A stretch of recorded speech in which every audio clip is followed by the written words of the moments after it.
Entonces, debe pasar a la siguiente línea por el else y se ejecuta esa operación. El c vale 1, se multiplica por A, que es el número que debe multiplicarse por todo, ¿no? Entonces sería 3 por 1, el primer dígito que debemos generar es el 3, el resultado de C es 3, entonces eso debo imprimirlo, ¿no? Debo imprimirlo el 3 acá abajito, ¿ya? Y se imprime el 3, entonces ahí está. Continúa, vuelve a llamar entonces a la función y disminuye el n, ahora el n vale 2. Pregunta, ¿el n es igual a 0? No. Entonces viene acá abajo y ahora C se va a multiplicar. C que valía 3 se va a multiplicar otra vez ahora por el A, que es una constante, ¿no? El 3. Entonces va a generar el número 9, ¿no? Entonces el resultado de C es 9. Ahora eso hay que imprimir abajo, aquí está. Vuelve a llamar disminuyendo el n. El n valía 2, ahora va a valer 1. No vale 0, otra vez viene aquí a hacer la otra operación, que es el 3 por el 9 que vale actualmente C. Tendría que dar 27. Y eso ahora hay que imprimir acá abajo. Ahí está el 27. Y esos son los tres números que necesitamos, pero hay que detenerlo ahí. Para ello vuelve a enviarse. El n ahora se va a convertir en 0. Disminuye a 0, ¿no? Si es igual a 0, entonces no imprimimos nada y termina esto. Podría haber dado un nulo para detener esto. Ya, entonces no imprime nada y va a terminar. Va a terminar esto. A ver, no imprime nada y termina. Entonces era una forma. Acá abajo también hay otra forma. Esa era una forma donde directamente va imprimiéndose dígito por dígito, ¿no? Voy a entrar nuevamente ahí, vamos a ver la otra forma. Lo voy a detener aquí.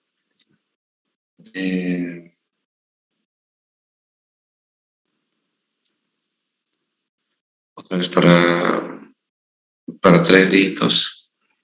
Esta es la forma que ya habíamos visto que se genera.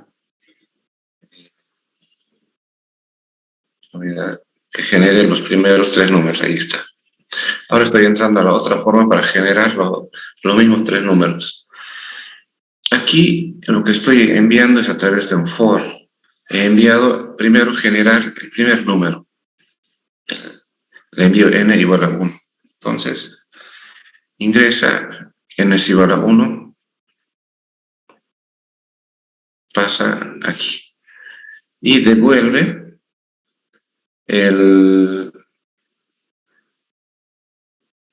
la multiplicación del 3 por llamando a la función disminuyendo el n-1.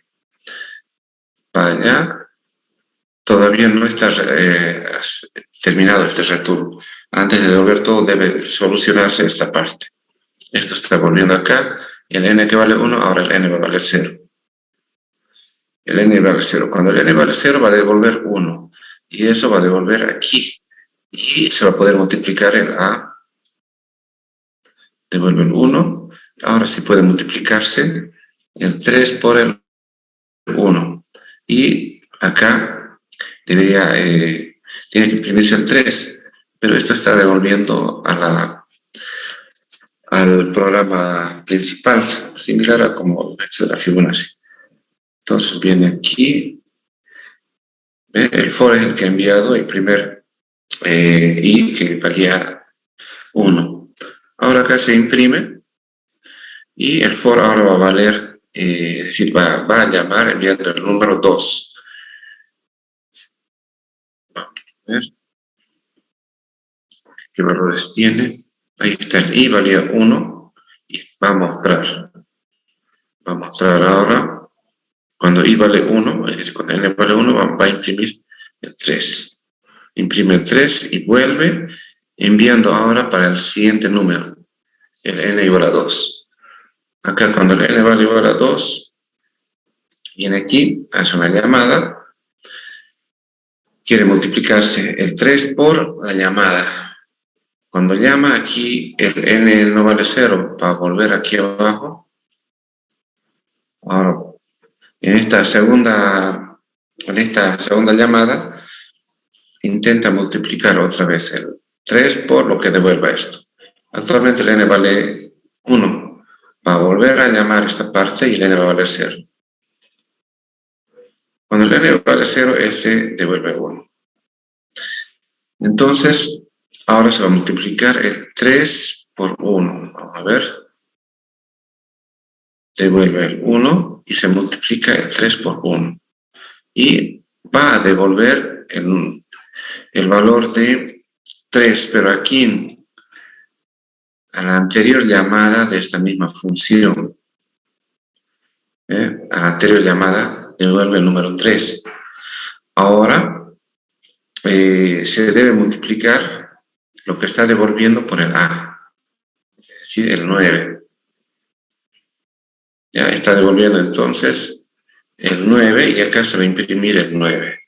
Ya está devolviendo aquí el 9.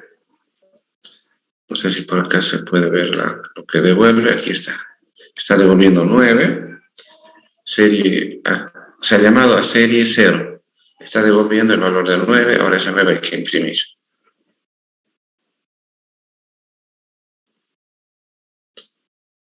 Imprime el 9 y vuelve a enviar ahora el for, enviando el valor de 3 para encontrar el tercer elemento.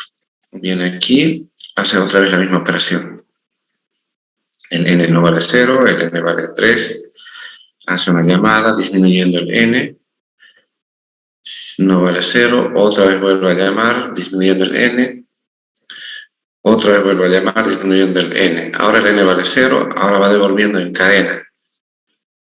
A las 3 veces que le ha llamado, ¿no? Devuelve la primera vez la multiplicación del 3 por 1. La segunda vez, esta es la primera vez, ¿no? Lo que devuelve es 3. La segunda vez debe devolver 9. Devuelve 9. Y esta última vez, este 9 que tiene aquí, va a multiplicar por 3 y ese 27 es el que va a devolver al otro lado.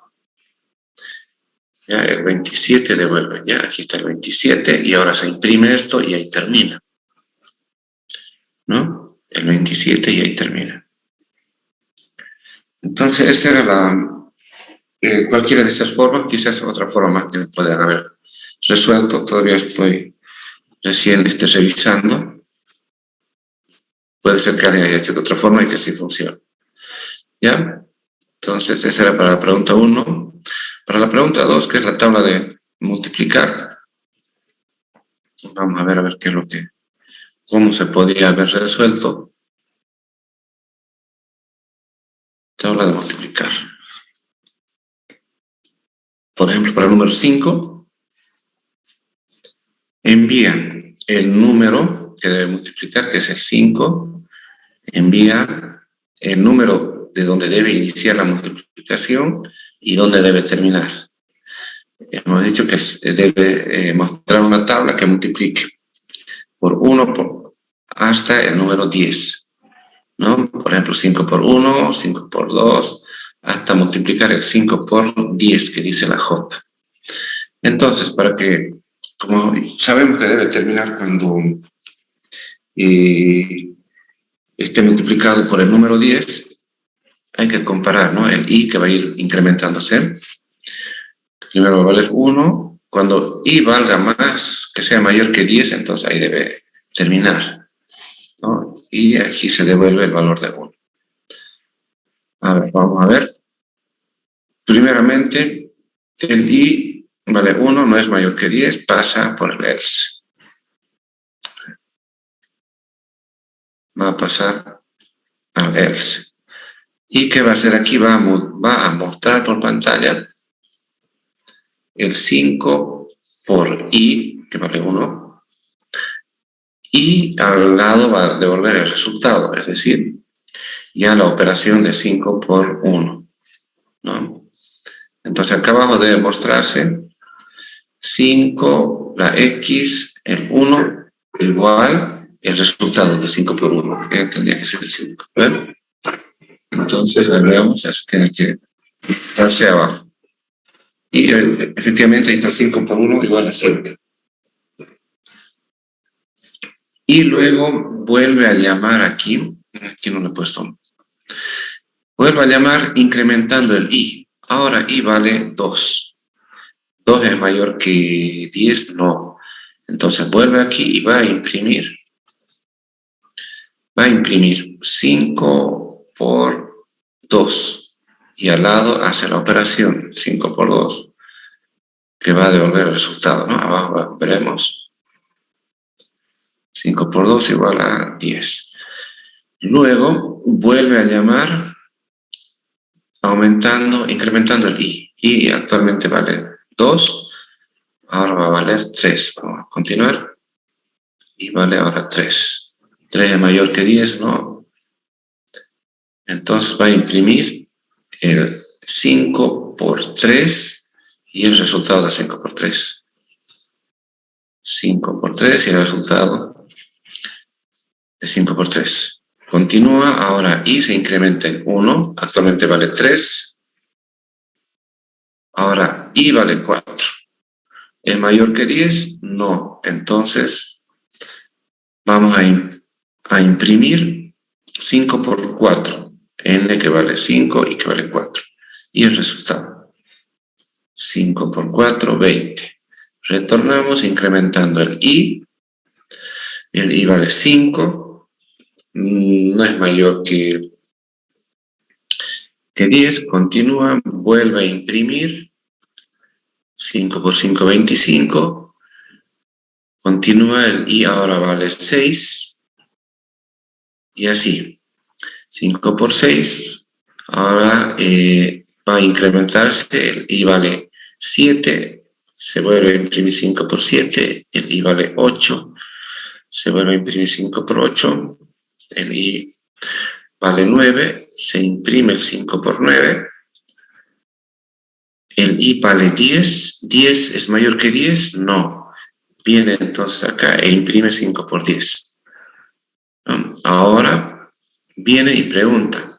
Se ha incrementado el i. Ahora el i vale 11.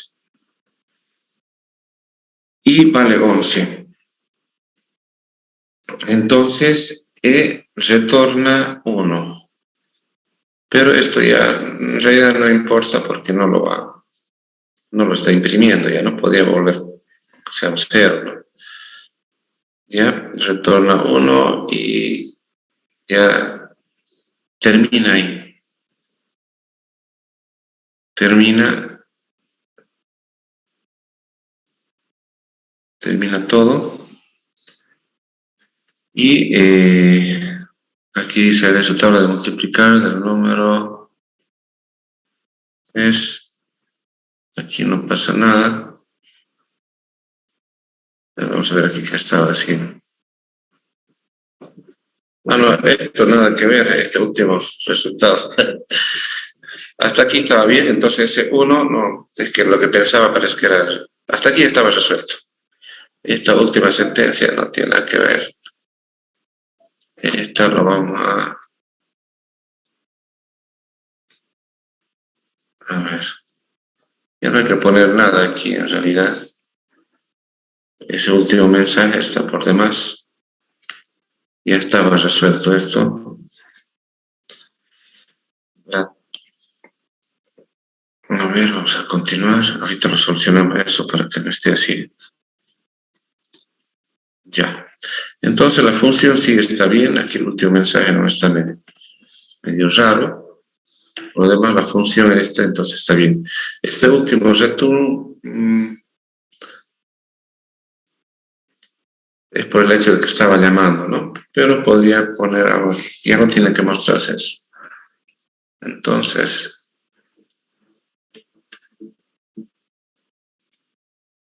a ver dónde está. Directamente es llamarlo a esto, ¿no? Vamos a ver.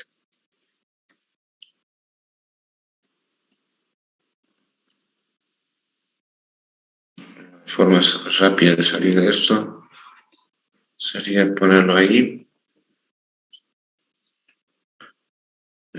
Esto ahí. Y aquí ponemos, por ejemplo, un INT Z, por decirlo. ¿Ya?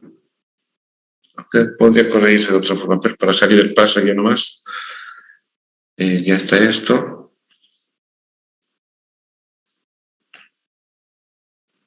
Vamos a correr. Ya no sale ese mensaje de abajo, ¿no? Estaba medio raro. A ver.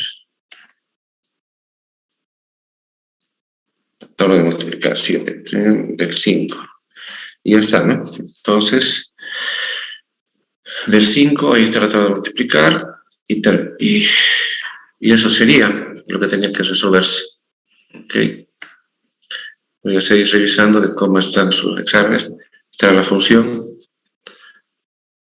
Y si muestra eso, entonces está bien. Listo.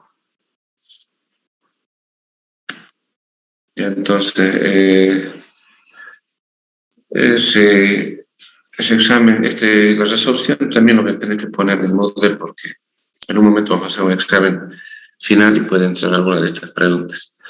¿Ya? Eso es entonces lo que corresponde a recursividad. Voy a revisar cómo están los exámenes y si hay algo que considerar, eso ya vamos a ver, ¿ok? Bueno, ahora quería que pasemos a ver el segundo tema. Ya tenemos que estar avanzando. Acá está el tema número 2 que nos toca. Son las estructuras de datos lineales estáticas. Ya, las estructuras de datos lineales estáticas. Vamos a ver aquí en la introducción. Bueno, aquí no lo había puesto. Ya está para completar esto. ¿Qué son las estructuras de datos estáticas? Entonces son tipos de datos que son definidos al inicio de ejecutar un programa. ¿Ya? Por ejemplo, si voy a utilizar un vector, tengo que definir todos sus valores porque no va a cambiar estos valores que se definen al inicio. ¿Ya? Entonces, por eso se dice estáticas. En cambio, cuando son dinámicas, los espacios de memoria, puede decirse, van añadiéndose a medida que se los requiera en el programa. En cambio, en unas estáticas uno lo define al inicio y dice qué tamaño va a ser cierto tipo de datos. Entonces se dice que esos datos son estáticos porque no van a cambiar su tipo ni el tamaño, digamos, de la estructura. Aquí trabajamos sobre todo con estructuras tipo vector, lo que vamos a ver. Entonces, estos vectores van a ser definidos de manera estática. Ya, es decir, vamos a decir qué valores va a tener o qué tamaño, de qué tamaño va a ser el vector. Cuando vayamos a ver las dinámicas, vamos a tratar de otro tipo de estructuras que son los punteros que van creándose a medida que se van requiriendo. Entre las estructuras de datos lineales estáticas están las pilas,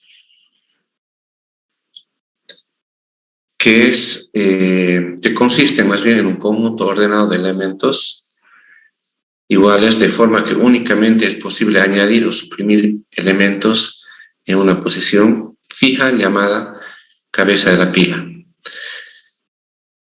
Vamos a ver que son muy similares a los vectores, pero nos imaginamos que tienen una forma de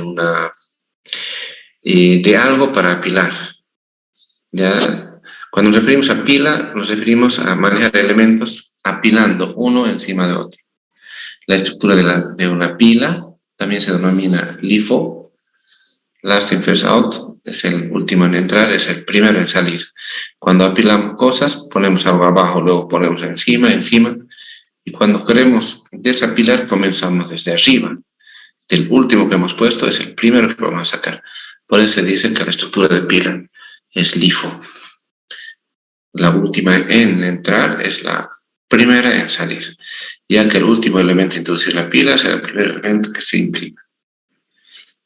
¿Qué funciones se puede hacer en una pila?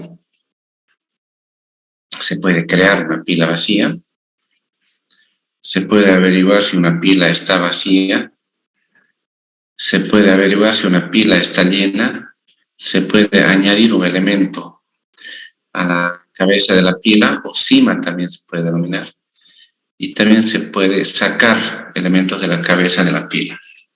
Son las funciones entonces que se pueden hacer: crear una pila vacía, ver si una pila está vacía o si la pila está llena. Se puede añadir un elemento a la cabeza de la pila y se puede sacar elementos de la pila. Las operaciones se pueden insertar, extraer, ¿no? Las operaciones básicas. Por ejemplo, ¿qué es lo que se puede hacer? Es lo que hemos estado viendo, pues es lo que dice aquí el concepto. Estas funciones, ¿no? Por ejemplo, realizar un programa que permite crear una pila de números enteros y realizar las operaciones de añadir, eliminar, listar y consultar si la pila está llena o vacía. Podríamos hacer entonces un programa que permite crear una pila de números enteros y que permita añadir, eliminar, listar y consultar si la pila está vacía o está llena. Para crear es necesario diseñar una clase pila con los atributos para almacenar los números y para saber cuántos hay. Además, se debe tener métodos para crear una instancia de la pila, para añadir datos, eliminar, consultar si está vacía o llena, además de poder listar los elementos de la pila. De acuerdo a la descripción, es necesario repasar los conceptos de clase, atributos y métodos esenciales en la programación de datos. Ahora, no sé si ustedes, yo he visto, pero hay en la clase que algunos ya estaban programando orientado a objetos. Quizás ya les han enseñado en programación 2 cómo programar, cómo instanciar objetos. Como lo que son las clases en Java, lo que son las instancias de las clases. Bien, reitero que estaban ya ustedes programando, no sé, pero sí estaban programando de esa forma. Vamos a repasar, si es que ya les he enseñado, lo que son las clases en Java.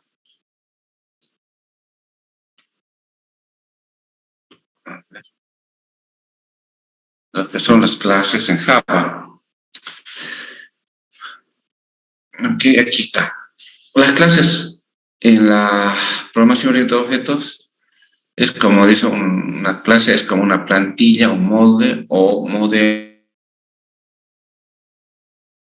para crear programas en Java. Vemos que hay, anterior a la declaración de la clase, hay una sentencia que dice class, ¿no? Que dice class.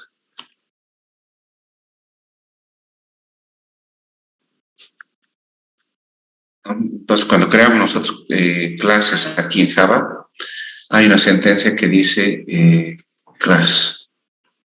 Vemos aquí, están, creo ustedes viendo ahí. Por ejemplo, la clase funciones R se define así, como class, public class funciones. La principal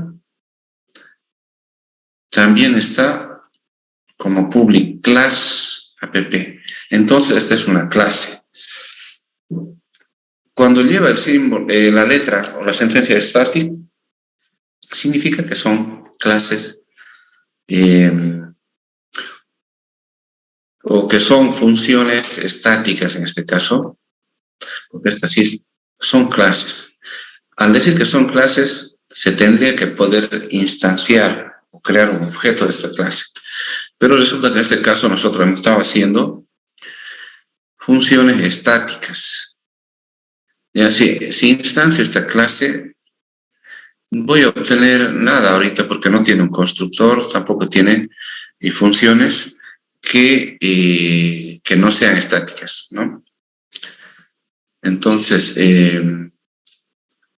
si bien ya conocemos lo que son las clases, pero esta forma de programación que ustedes están viendo ahorita no es todavía lo que exige la orientación a objetos. La orientación a objetos dice que las clases tienen que tener su constructor, tienen que tener sus métodos, ya no llamaríamos ya funciones, sino llamaríamos métodos, y los cuales se instancian a través de una sentencia especial para instanciar clases, que es new. Ya con new nosotros instanciamos las clases. Entonces, nosotros ya sabemos lo que son las clases en Java, ¿no? Cada archivo .java es una clase. Por eso lleva el nombre class, public class y el nombre. Una clase está compuesta por características, por propiedades o atributos, que nosotros los conocemos mayormente como variables, las propiedades o atributos, y por su comportamiento, que son los métodos, que mayormente lo llamamos funciones. Si nos abocamos a la programación orientada a objetos, estamos hablando entonces de propiedades o atributos, y estamos hablando de métodos e instancias de clases. La sintaxis de una clase en Java es así. Class, el nombre, ¿no? Class, funciones L, por ejemplo. Luego vienen los atributos de la clase, que son las variables que uno define antes a cualquier función, que son las clases globales. Entonces, las variables globales, que seguramente ustedes se dan cuenta bien de eso, son aquellas variables, ¿no?, que pueden ser llamadas desde cualquier función o método creado, ¿no?, ya sea estático o no sea estático. Si la estructura es estrictamente orientada a objetos, entonces nos referimos a esas variables como atributos de la clase. Luego viene una función especial que tiene el mismo nombre de la clase. Esa función se denomina constructor, que se ejecuta cuando uno instancia una clase. Cuando uno hace un new, el nombre de la clase, entonces en ese momento se ejecuta el constructor. Y en el constructor, ahí seguramente, mayormente lo que se hace es inicializar o dar algunos valores a los atributos de esta clase. ¿Ya? Y a través de esa instancia creada, que el constructor ya se ha ejecutado, uno puede acceder a los métodos. Los métodos son las funciones, ¿no? Reitero, en programación orientada a objetos, entonces estamos hablando de clases, de atributos, el constructor y métodos. Y a partir de la clase, entonces pueden crear muchos objetos que son instancias.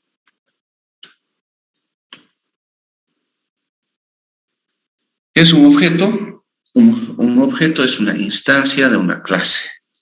Una instancia es un ejemplar, un caso específico de una clase. Por ejemplo, se pueden crear varios objetos de tipo clase y cada uno es diferente. Por ejemplo, una pila de tamaño 5 con números y otra de tamaño 3 con otros números van a ser objetos diferentes, instanciados de una misma clase. Como cada objeto es diferente, se le conoce como instancia. Entonces, el término hay que instanciar se refiere a crear un nuevo objeto y que cada objeto es diferente. Cada objeto es creado de una clase. Los objetos tienen estado, que son los atributos, y el comportamiento, que son los métodos. Entonces, un objeto tiene sus atributos y tiene también métodos, los cuales van a poder decirnos el comportamiento que puede tener ese objeto, ¿no? ¿Qué es lo que puede hacerse con ese objeto? Se puede modificar, se puede imprimir. Esos son los métodos que describen el comportamiento. Por ejemplo, lo que nosotros vamos a trabajar es con pilas. Vamos a crear entonces una clase pilas. Y de esa clase pilas podemos nosotros luego instanciar. Por ejemplo, acá tenemos la clase cuyo nombre es pila. Tenemos un objeto 1 que podría llamarle P y es una instancia de pila. Puedo crear otro objeto, un objeto 2, que le puedo dar el nombre de P1 y también es una instancia de pila, que es esta la clase. Entonces aquí ya tengo dos objetos instanciados. En la clase pila, esto es lo que tengo. Tengo atributos y los métodos. En los atributos, esta clase pila va a tener un vector, ¿ya? De tipo entero. Un vector que va a permitir albergar, entonces, valores enteros. Va a poder contener números enteros.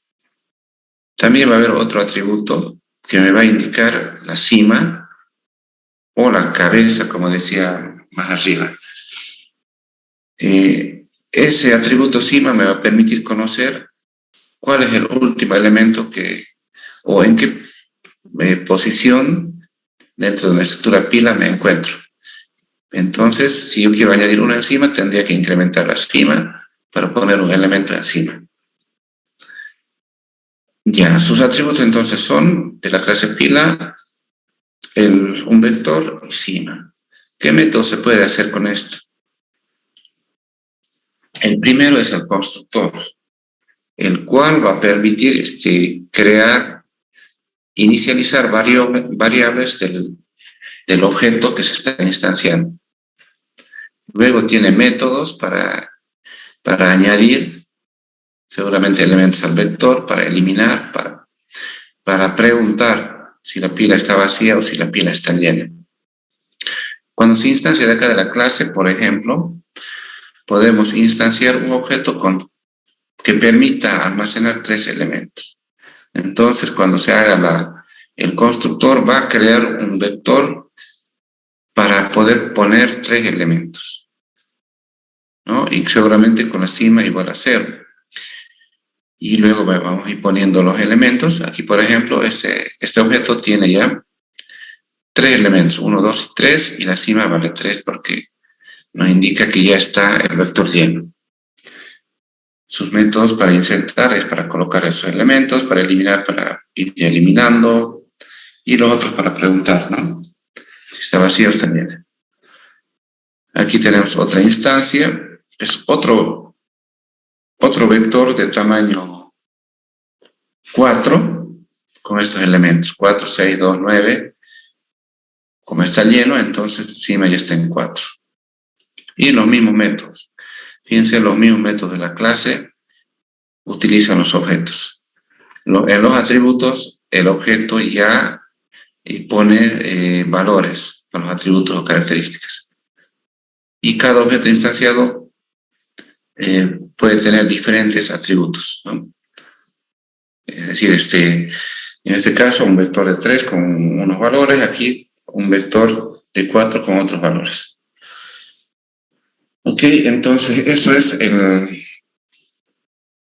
lo que refiere cuando hablamos de programación orientada a objetos, y es esta la forma como se describe una clase con esta estructura, ¿no? Con esta estructura como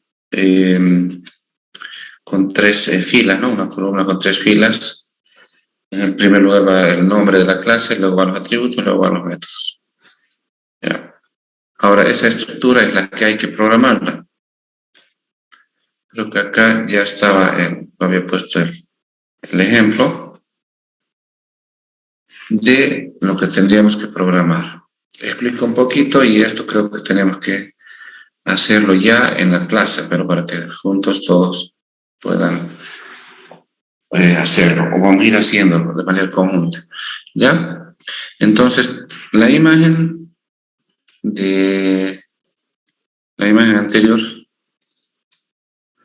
nos muestra esta estructura. Cuando programamos con objetos, vamos a ver clases de esta forma, y a partir de esa forma hay que hacer programa. Entonces, el nombre de la clase se llama pila, ahí está. Los Los atributos, dice uno que se llama vector y el otro sigma de tipo entero. Aquí están. Y luego va a tener los métodos, va a tener un constructor y los métodos: insertar, eliminar, pila vacía, pila llena. E incluso aquí había añadido un listar. No sé si... No, los otros, el listar está como un void. No, todos son, pero no son estáticos. Está bien. Me faltaría poner acá el listar como un método más. ¿Ya? Entonces, el constructor, ¿qué características tiene? Uno, que tiene el mismo nombre de la clase. ¿Ya? La clase se llama pila. El constructor es un método o función que tiene el mismo nombre de la clase. ¿Ya? Y esto se ejecuta automáticamente cuando uno hace un new, cuando uno hace una instancia. Aquí este constructor está recibiendo una variable entera llamada t, que seguramente es el tamaño que va a tener el vector, que va a tener la pila. Una vez que se tiene el tamaño, se crea entonces el vector con ese tamaño. Vector P es un tipo de dato vector. Estos coeficientes indican que es vector. Y ahora acá creo directamente un vector vacío del tamaño t, del tamaño que le dé. Por ejemplo, si es 3, aquí se va a crear un vector con 3 espacios, que luego ahí se van a ir colocando los valores. Entonces, este new INTT crea un vector de tamaño t. ¿Ya? Y luego inicializa sigma en 0. Tenemos un valor vacío de tamaño t con sigma en 0. Lanza un mensaje indicando que se ha creado la pila de tamaño t. Si t vale 3, la pila de tamaño 3. Acá están los métodos para añadir o para insertar. Y aquí lo que dice es, si pila no está llena, aquí está llamando a otro método, pila llena, que debe estar aquí abajo. Si pila no está llena, entonces va pila aquí y comienza y hace esta pregunta. Sigma es igual a vector.length. Este vector.length da el tamaño. Si t valía 3, pregunta si es la primera vez, si me vale 0. 0 si vale 3. No, entonces retorna falso. Retorna falso. Pila no está llena. Se cumple esto y ingresa aquí. ¿Ya? Y en el vector sigma, que vale en la posición 0, pone el primer elemento, que seguramente se está enviando de otro lado para que dice insertar y viene un valor. Viene el valor para añadir a la sigma, se añade y luego sigma aumenta en 1 y dice se ha añadido a la pila este elemento. Caso contrario, cuando ya esté la pila llena, suponiendo que se ha creado de tamaño 3 y ya se ha puesto 3 elementos, cuando se llama esta función pila llena, aquí va a decir 3 es igual a este tamaño. En realidad, sigma más 1. ¿No? Bueno, aquí pregunta ya, si sigma es igual al vector.length, si es igual al tamaño del vector. Si el vector, el punto length nos da el tamaño.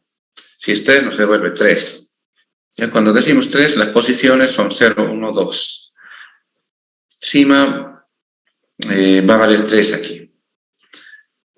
Ya cuando ya haya 3, va a preguntar 3, ¿es igual a 3? Sí, entonces retorna true.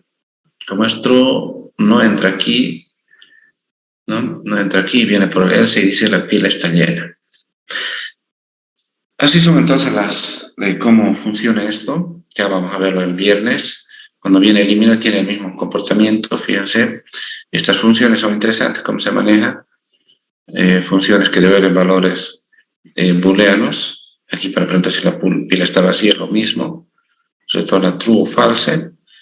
¿No? Si la pila no está vacía, entonces se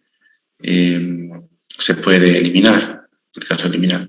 Caso contrario, la pila está vacía, no hay nada que eliminar.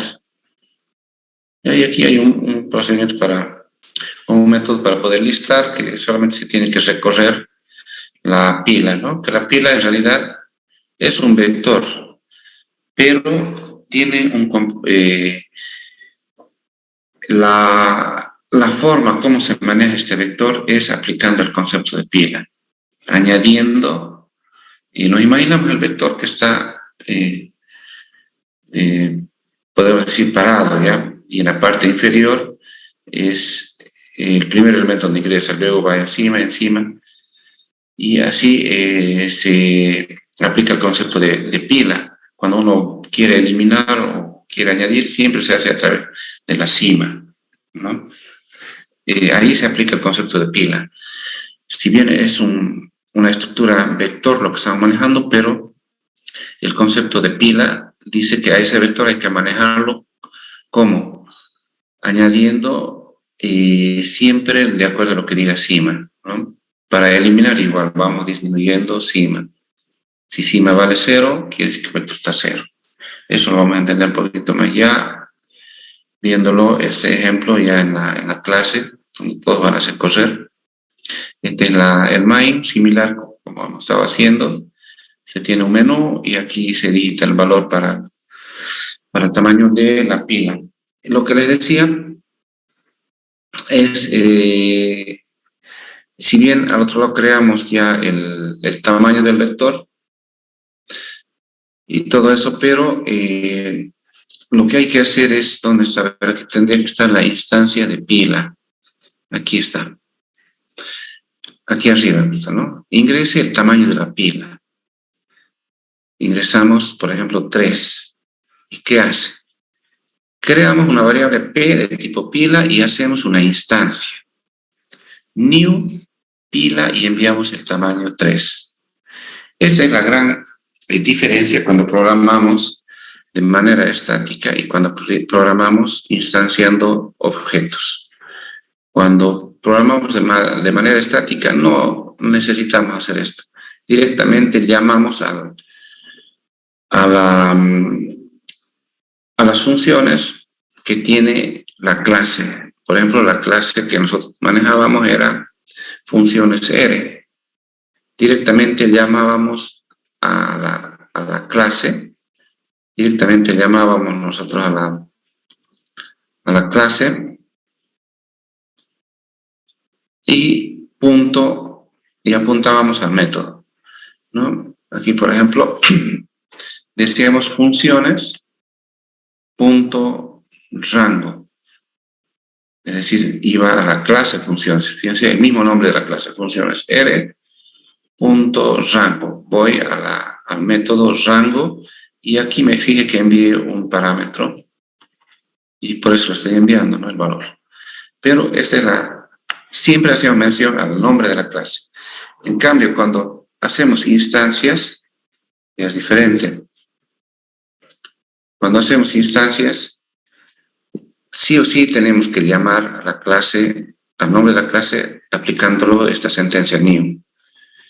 Hacemos new, pila T, automáticamente se ejecuta el constructor pila T y se crea toda una instancia de esa clase al cual ya lo llamamos objeto. En este caso tenemos un objeto de tipo pila que se llama P. Puedo crear más objetos, más acá abajo podría poner P1 y así hasta Pn, Px, no sé, cualquier nombre. Ya, o pila 1, pila 2, pila 3, creo que así más bien va a quedar mejor. Ya, por ejemplo, puedo crear una instancia de pila llamada pila 1 con esta llamada. Puedo crear otra instancia con pila 2 llamando y dándole el valor de esa pila 2. ¿Ya? Entonces, luego, cuando ya haces esto, al llamar a los métodos ya no llamamos nombrando la clase, sino nombrando al objeto o a la instancia. Mira, hemos instanciado en P nuestra clase pila, entonces acá cuando vamos ya a hacer las operaciones, cuando le llamamos a los métodos, quien llama es el objeto, ya no la clase. Entonces el objeto P está llamando al método insertar. El objeto P llama a eliminar, así, ¿no? Si si tuviéramos otro objeto que estamos instanciando, tenemos que hacer mención al objeto instanciado.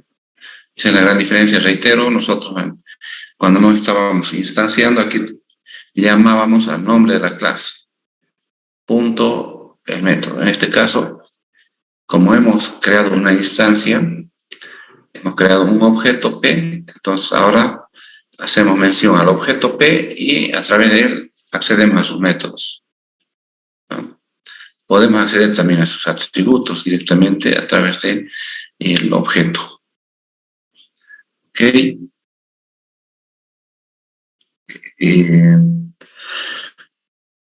El viernes, yo creo que ahora se soluciona ese problema ya para que podamos hacer ese ejemplo de pilas y ahí en la clase ya para aclarar muchas dudas también, ¿no? Como han visto, no sé si ustedes habrán visto ya esa programación orientada a objetos, no sé si alguien puede responder. ¿Ustedes ya han visto esa programación orientada a objetos, instanciando, hablaron ya de métodos, atributos o todavía? Sí, sí se vio el año pasado. Ah, perfecto. Entonces va a ser, para recordar nomás, vamos a repasar un poco y continuamos normal, entonces ya programando de esa forma. ¿Ya? Ahí nomás vamos a quedar. Vamos a, antes recomendarles, no sé si han registrado su asistencia. Creo que estaba hasta ahorita. El viernes, entonces, ya vamos a programar todo ese código que hemos visto para la estructura estática pilas. Disculpe, sobre las máquinas, no hay el programa para hacer correr. Podemos, pero necesitamos un programa para hacer correr el código. Es que es difícil ir y no saber qué hacer ahí. Ya voy a ver entonces de hablar para que el NetBeans por lo menos le instale. Ya con el NetBeans yo creo que no hay problema. Esto, si lo instala el NetBeans ya vamos a ver si una de esas podemos hacerlo correr también este programa, el Visual Studio. ¿Ya? Pero sí vamos a tener que tener, aunque sea NetBeans o el JCreator, que creo que tenía uno de sus compañeros. Sí, JCreator. Sí, igual. Ajá. Ya, uno de esos lo voy a decir que le instale al del laboratorio para el día viernes, entonces. ¿Ok? Esto, quedamos ahí y a ver, si los termino de revisar todos los exámenes, igual les presento el día viernes. Les muestro, ¿ok? Quedamos ahí entonces. Muy buenas tardes. Hasta luego. Hasta luego. Hasta luego.